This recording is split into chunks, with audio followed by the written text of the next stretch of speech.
Pembelajaran kelas 2 Bahasa Indonesia. Tema 8 Keselamatan di rumah dan perjalanan. Subtema 3 dan 4 Aturan keselamatan di perjalanan dan menjaga keselamatan di perjalanan. Materi penggunaan huruf kapital, tanda titik, dan tanda tanya. Tujuan pembelajaran: kompetensi dasar, kegiatan pembelajaran.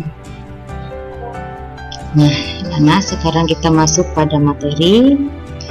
Masih ingatkah kamu aturan penggunaan huruf kapital?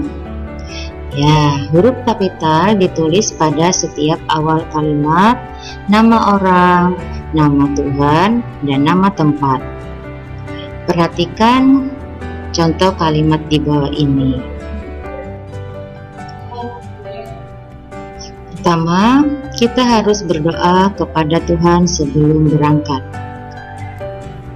Kedua, kesehatan yang kita miliki merupakan anugerah yang Maha Pengasih. Tiga, udara yang kita hirup merupakan anugerah yang Maha Kuasa. Nah, anak-anak perhatikan di sini huruf kapital digunakan pada awal kalimat dan nama Tuhan. Selanjutnya adalah contoh penggunaan huruf kapital pada awal kalimat, nama orang, dan nama tempat. Yang pertama, keluarga Siti berlibur ke Danau Toba. Yang kedua, Beni dan keluarga menyeberangi Selat Sunda dengan kapal. Selanjutnya, temukanlah kesalahan pada kalimat berikut sesuai dengan aturan penggunaan huruf kapital yang benar. Yang pertama, kalimatnya, Lani dan teman-teman mengamati letak Selat Malaka pada peta. Nah, anak-anak, pada kalimat yang pertama kita perhatikan huruf kapital yang salah belum diberikan adalah terletak pada huruf S dan M pada kata Selat Malaka. Seharusnya huruf S adalah dituliskan dengan huruf kapital dan huruf M pada kata Malaka itu harus ditulis dengan huruf kapital. Nah, contoh yang kedua, Sungai Kapuas adalah salah satu sungai terpanjang di Indonesia. Nah, seharusnya penulisan huruf K pada kata Kapuas itu ditulis dengan huruf kapital. Selanjutnya, Ngarai Sianok terdapat di Bukit Tinggi. Nah, huruf S pada kata Sianok itu seharusnya ditulis dengan huruf kapital dan Bukit Tinggi. Huruf B pada kata Bukit Tinggi harus ditulis dengan huruf kapital. Kalimat yang keempat, Udin dan keluarga liburan ke pantai Parangtritis. Nah, huruf P pada kata Parangtritis seharusnya ditulis dengan huruf kapital. Kalimat yang kelima, Edo dan teman-teman melewati Jalan Malioboro. Nah, huruf M pada kata Malioboro itu seharusnya ditulis dengan huruf kapital. Selanjutnya, huruf kapital juga digunakan pada huruf pertama petikan langsung. Kita perhatikan contoh sebagai berikut. Yang pertama, mungkin kita harus berjalan lebih jauh lagi, kata Kera. Nah, di awal kalimat itu sebelum huruf kapital ada tanda petik, dan yang kedua juga seperti itu. Kalimat ketiga juga seperti itu. Jadi huruf kapital pertama setelah tanda petik. Nah, temukanlah kesalahan penggunaan huruf kapital pada kalimat-kalimat berikut. Yang pertama, apa yang kamu lakukan, Udin? kata ibu. Nah, anak-anak, di mana letak kesalahannya? Ya, benar. Huruf A di awal kalimat atau pada kata apa itu seharusnya ditulis dengan huruf kapital. Nah, kalimat kedua, ayah berpesan jika berjalan harus berhati-hati ya nak. Nah, huruf J pada kata jika itu seharusnya ditulis dengan huruf kapital. Kalimat yang ketiga, kamu harus memperhatikan keselamatan diri ya nak, kata ayah. Nah, huruf K pada kata kamu itu seharusnya ditulis dengan huruf kapital. Contoh yang keempat, pakai helm dengan baik ya nak, seru ayah. Huruf P pada kata pakai itu seharusnya ditulis dengan huruf kapital. Contoh yang selanjutnya, ayah berkata, jangan bermain di jalan ya, nah, itu bisa membahayakan diri. Huruf J pada kata jangan itu seharusnya ditulis dengan huruf kapital. Selanjutnya, masih ingatkah kamu dengan aturan penggunaan tanda titik? Tanda titik digunakan di setiap akhir kalimat. Tanda titik juga digunakan pada akhir singkatan nama orang. Nah, di bawah di sini ada gambar Dena, rumah Udin, Lani, Meli, Edo, Siti, dan Beni. Perhatikan penggunaan tanda titik pada kalimat berikut. Rumah Siti terletak di jalan A titik Hakim titik.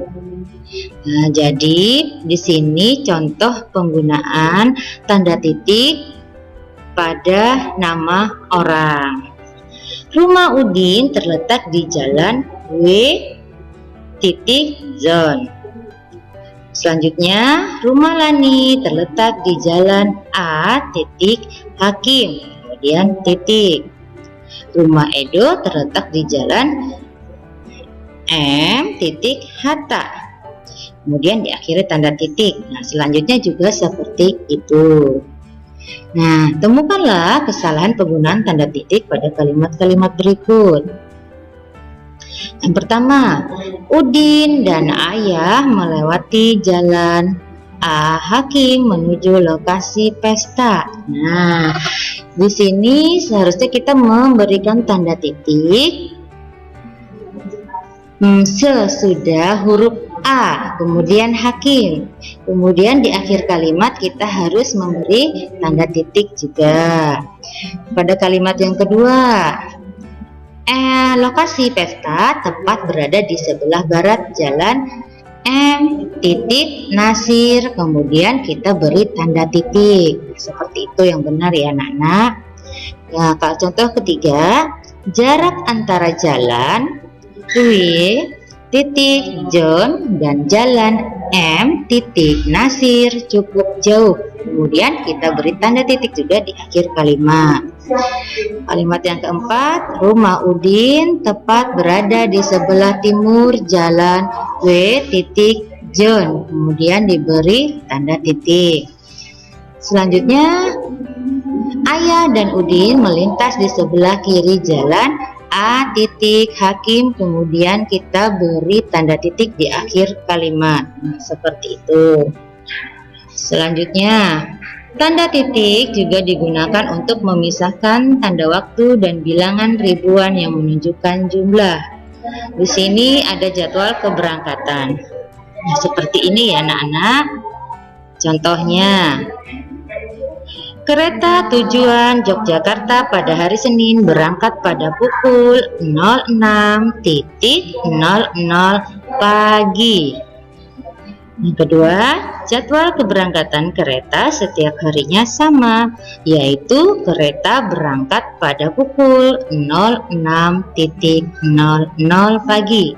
Nah, itu contoh penggunaan tanda titik yang digunakan untuk memisahkan tanda waktu.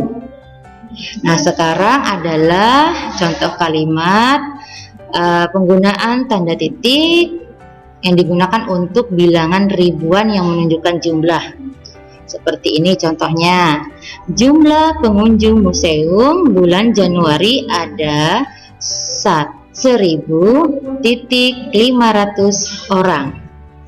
Contoh kedua, jumlah pengunjung museum bulan Maret ada 1.550 orang.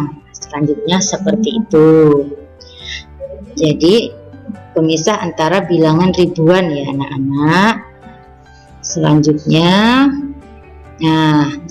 kita masuk pada materi penggunaan aturan penulisan kalimat tanya. Masih ingatkah anak-anak? Ya, kalimat tanya selalu dibubuhkan tanda tanya di akhir kalimat. Kita dapat menggunakan kata tanya apa, siapa, mengapa, kapan, di mana, dan bagaimana ketika kita bertanya. Contohnya, kita menggunakan kata tanya apa. Apa saja aturan yang harus kita patuhi ketika berjalan di jalan raya? Nah, seperti itu. Kemudian contoh kalimat tanya, kita menggunakan kata tanya di mana. Di mana kita harus berjalan ketika hendak menyeberangi jalan raya. Itu contoh kata tanya di mana. Selanjutnya kata tanya kapan. Kapan kita harus mematuhi aturan lalu lintas. Selanjutnya kita menggunakan kata tanya mengapa. Contoh kalimatnya seperti ini. Mengapa kita harus patuh pada aturan lalu lintas? Kemudian kita menggunakan kata tanya siapa. Contoh kalimatnya, siapa orang yang bertanggung jawab mengatur lalu lintas? Kemudian kata tanya bagaimana. Seperti ini contohnya. Bagaimana pendapatmu jika ada orang yang melanggar lalu lintas? Seperti itu ya anak-anak. Nah, selanjutnya susunlah kata-kata berikut menjadi kalimat tanya yang utuh. Pada kalimat pertama ada kata banjir, apa penyebab? Nah, kalau kita susun menjadi kalimat yang benar seperti ini. Apa penyebab banjir? Kemudian kalimat yang kedua ada mengapa perlu terjadi kita banjir jika mengungsi. Kita akan susun menjadi kalimat yang benar seperti ini. Mengapa kita perlu mengungsi jika terjadi banjir? Nah, contoh yang ketiga ada bagaimana menanggulangi banjir cara. Kita susun kalimatnya menjadi bagaimana cara menanggulangi banjir. Kemudian yang keempat ada kata siapa membantu yang banjir korban. Kemudian kita susun menjadi kalimat yang tanya yang benar seperti ini. Siapa yang membantu korban banjir? Selanjutnya ada kata kapan, harus, mengungsi, kita. Nah, kita susun menjadi kalimat tanya yang benar seperti ini. Kapan kita harus mengungsi? Nah, seperti itu ya anak-anak. Nah, semoga pembelajaran hari ini anak-anak dapat memahami. Terima kasih.